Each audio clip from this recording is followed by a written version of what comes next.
Ettore Anzalone e sono l'illustratore della mostra I colori dell'inverno presso il Museo Civico Goffredo Bellini di Asola. Sono siciliano, sono messinese, da Messina, e sono laureato in scienze naturali e quindi ho questa propensione verso la natura, e sono un insegnante. Attualmente insegno ad Asola al Giovanni Falcone. Perché I colori dell'inverno? Allora, intanto la mostra contiene sostanzialmente molti acquerelli, che è la mia tecnica preferita, prediletta, ma ci sono anche degli acrilici, un disegno a matite colorate e due disegni a penna. Per quanto riguarda gli animali rappresentati nella mostra, sono sostanzialmente uccelli, ma ci sono anche alcuni mammiferi. C'è un lupo, c'è un cinghiale, c'è una martora, che è un mustelide imparentato, diciamo, con i furetti.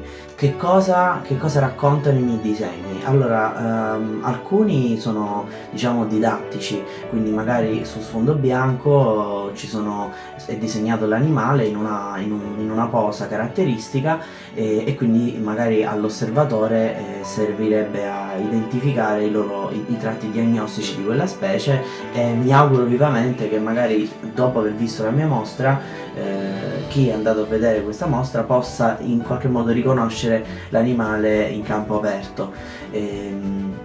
Però ci sono anche dei disegni in cui gli animali sono illustrati in qualche movimento, in corsa, oppure in riposo, oppure mentre si puliscono il piumaggio, e in qualche modo raccontano la loro attività vitale.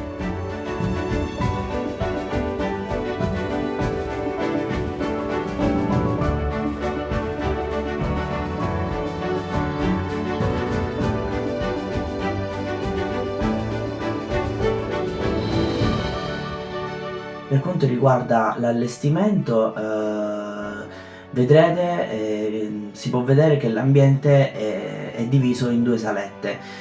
Queste due salette le ho predisposte in questo modo: in una saletta sono presenti gli animali della foresta, e quindi ci sono molti colombacci, ci sono delle beccacce, ci sono dei tordi, c'è la martora, c'è il cinghiale, e quindi è diciamo, un ambiente chiuso, tipico della foresta, protetto, diciamo, per quanto riguarda gli animali che si vanno a nascondere. L'altra saletta invece ci sono gli animali presenti nelle paludi o negli spazi aperti, quindi ci sono le oche, ci sono degli aironi, ci sono due illustrazioni riguardanti l'usignolo di fiume, che è un passerotto, diciamo un piccolo uccello che predilige nascondersi tra le canne. Per quanto riguarda a chi è rivolta la mostra, io spero possa essere rivolta a tutti, a bambini, ragazzi, o a chiunque ami la natura o ami immergersi in ambiente naturale e poter magari anche riflettere e sognare, e spero di aver trasmesso questa mia sensazione. Quindi buon anno e buone feste, e mi auguro buona mostra.